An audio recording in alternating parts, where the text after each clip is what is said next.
자, 프로의 시선으로 이 시간 이어갑니다. 오랜만에 국내 증시 반등이 나오고 있고 특히 외국인의 순매수가 양시장에 유입되고 있는 가운데 자, 오늘은 시장에 대해서 어떤 전략을 세워보고 또 섹터와 종목별로는 어떤 힌트를 얻어갈 수 있을지 이어가 보도록 할게요. 자, 오늘은 하이투자증권 스마트PB센터 이권희 부장 그리고 알파경제 김종효 이사와 함께합니다. 어서 오세요. 안녕하십니까. 네, 반갑습니다. 자, 이권희 부장께 먼저 지수에 대한 질문 드려보겠습니다. 저희가 지수가 지금 상당히 많이 올라주고 있는데 코스피가 보면 그래도 그동안 2,400포인트를 이탈하긴 했지만 종가상으로 2,400포인트는 확실하게 지켜줬거든요. 이거는 코스피가 지금 바닥을 다지고 있다라는 신호로 보고 앞으로는 조금 상승 여력이 더 있다라고 봐야 되는지 오늘 순매수세 그리고 지수 상승 어떻게 해석하고 계세요?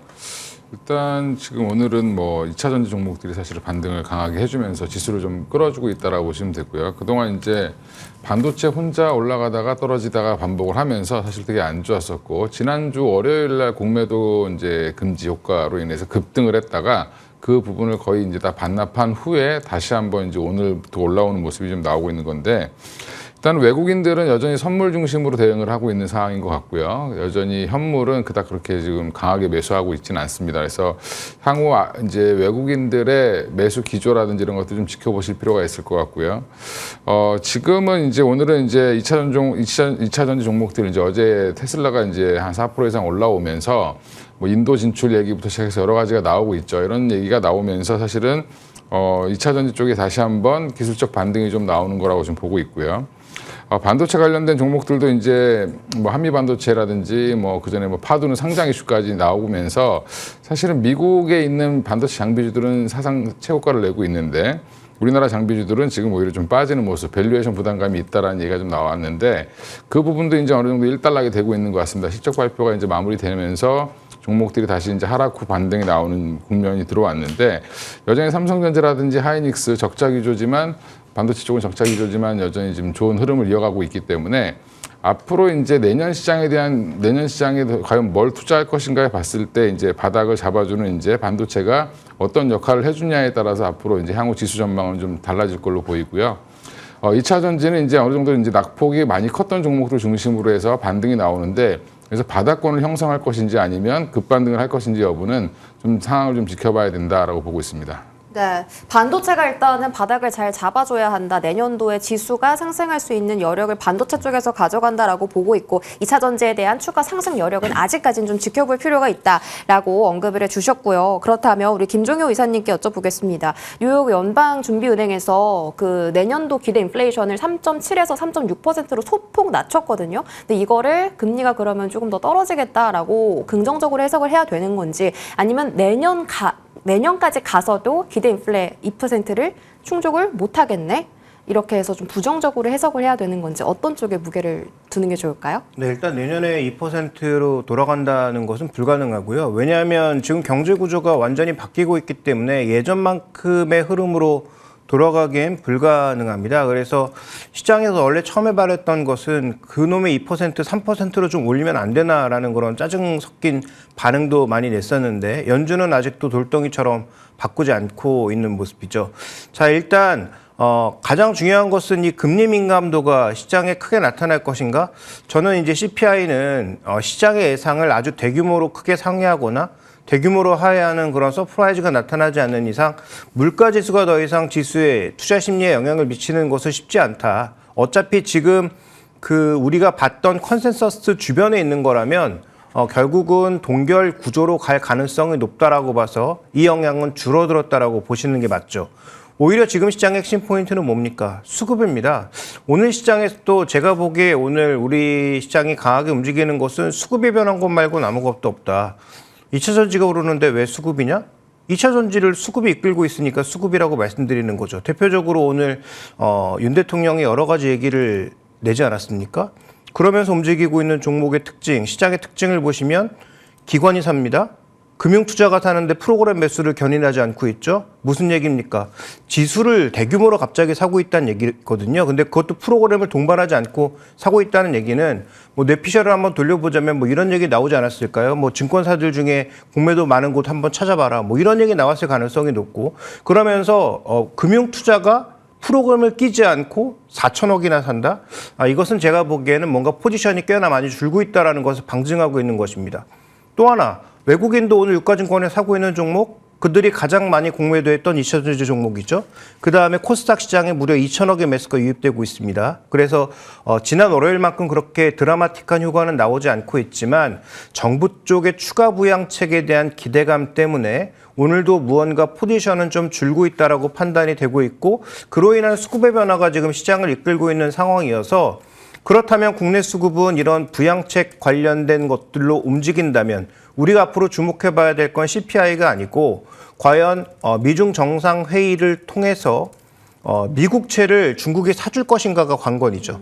그래서 국채 수급으로 인한 변동성이 없어야 미국 정부도 안정적으로 계속 국채 공급, 국채 차환 발행을 할 수 있는 것입니다.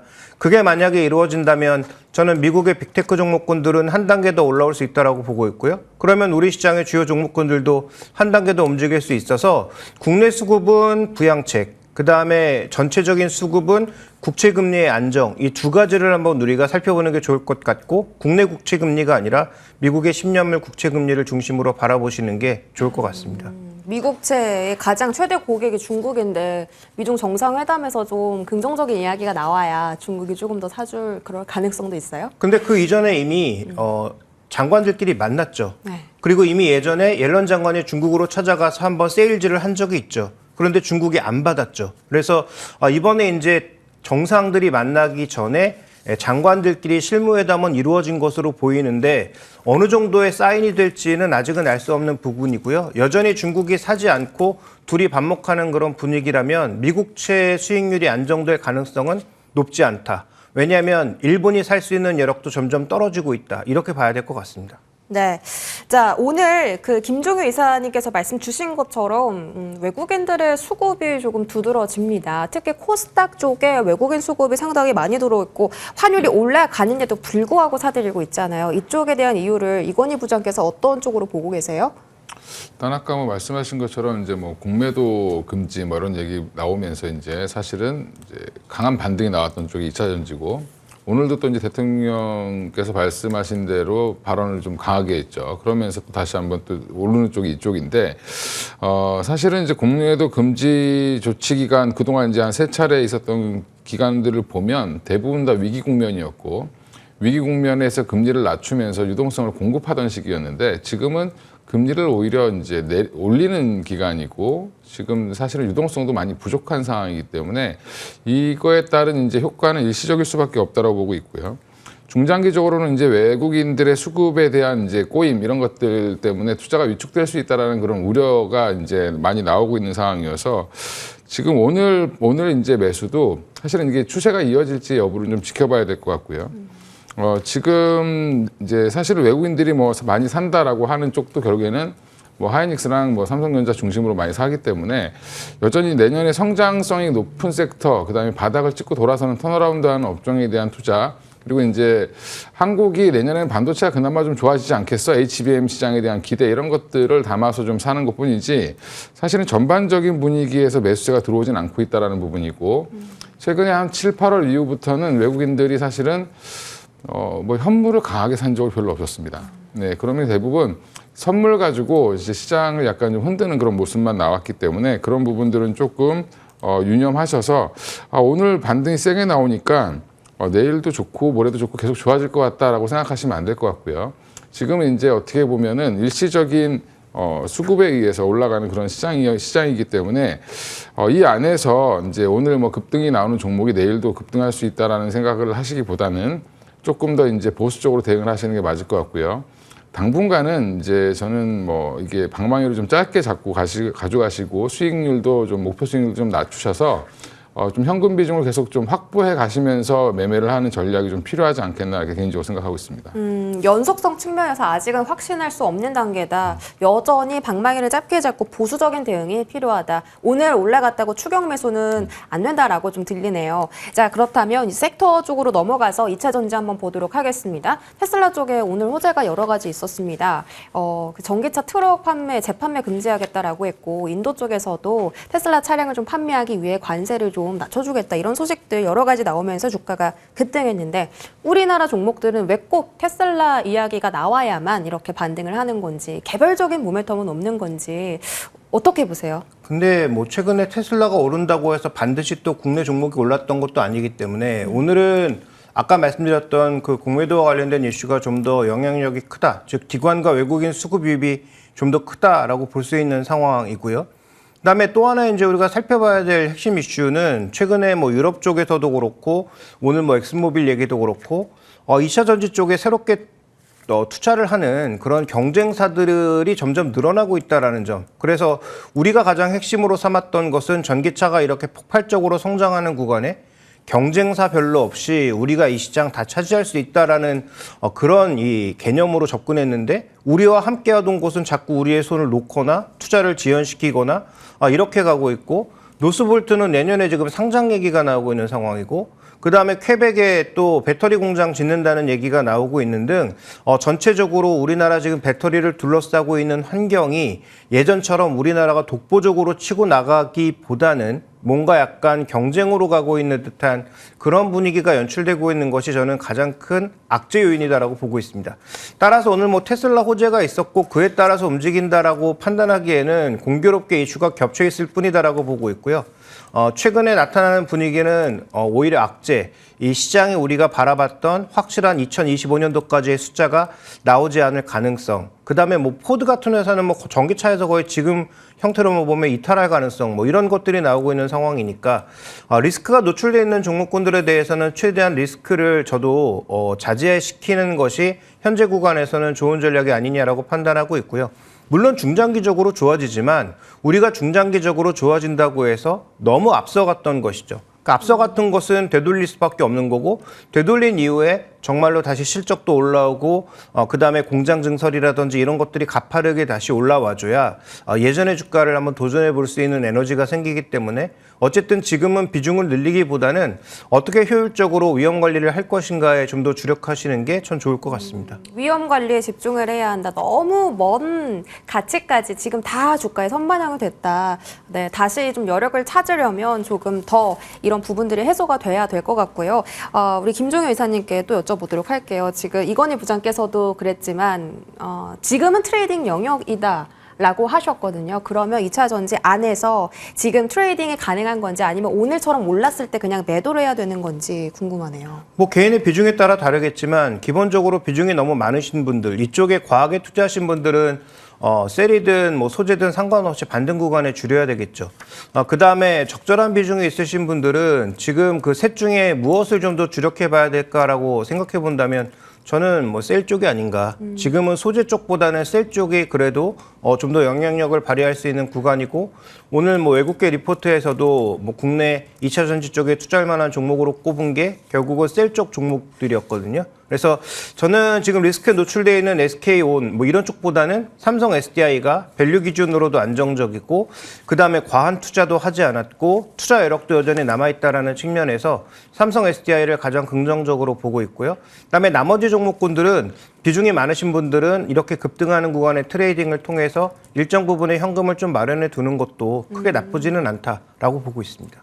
반등할 때 현금 확보의 기회로 쓰자. 하지만 소재보다 셀 쪽이 조금 더 괜찮다라고 보고 계시고 그 안에서는 삼성 SDI에 주목하고 계신다라는 힌트까지 얻어봤습니다. 자, 이제 다른 섹터 넘어갈게요. 의료 AI 안에서 특징 종목인 루닛 보도록 하겠습니다. 지금 FDA의 승인을 받았는데 시판 전 허가입니다. 그래서 이제 루닛이 이 FDA의 시판 전 허가를 받은 게 벌써 3번째거든요.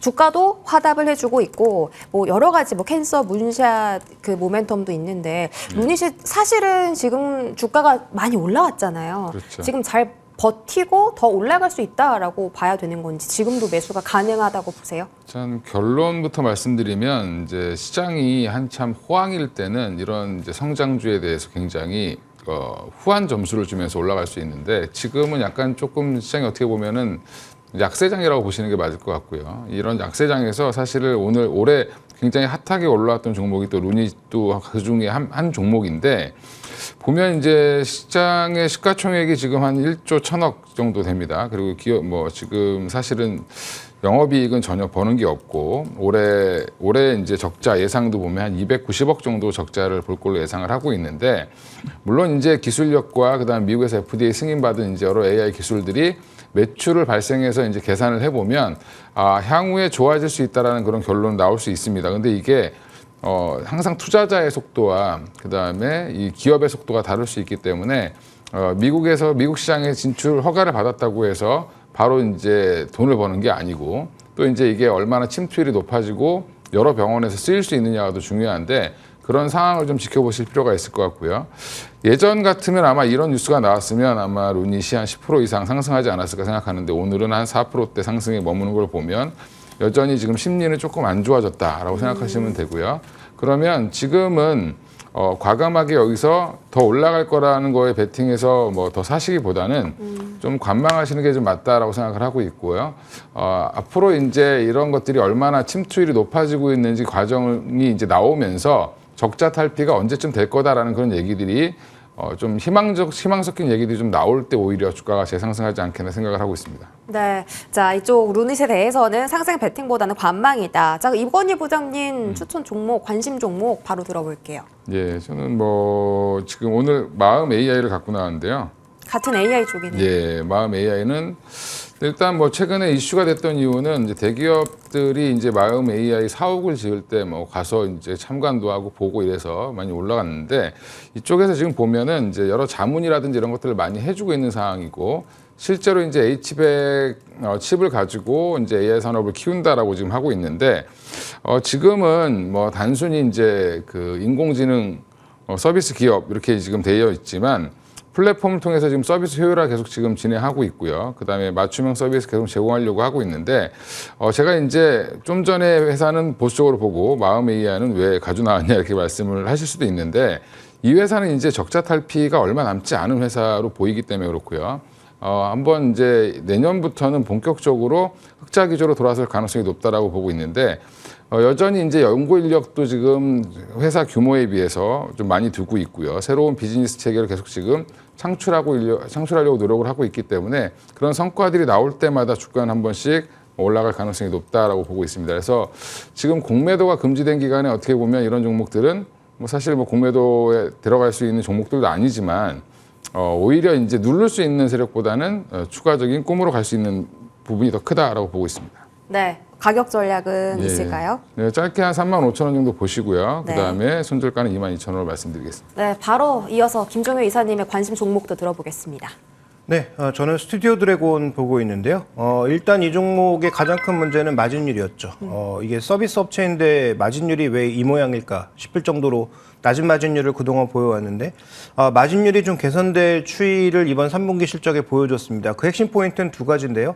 구작 판매가 되고 있다. 그래서 우리나라에선 성공하지 못한 작품이 전 세계 141개국에서 성공했는데 그게 넷플릭스를 통해서 한 게 아니고 각국의 개별 OTT를 공략해서 나타난 성과라는 거죠. 그래서 여러 플랫폼들을 공략하면서 나타난 성과라는 데 주목해 보실 필요가 있겠고 그러면 예전처럼 뭐 데이트작, 뭐 오징어 게임이라든지 아니면 뭐 글로리라든지 이런 어떤 작품들이 나와야만 꼭 되는 게 아니라 안 된 작품이더라도 구작 판매를 다양한 플랫폼을 통해서 수익성을 거두게 된다면 이 종목의 밸류도 조금은 올라갈 수 있다라는 판단을 하고 있습니다.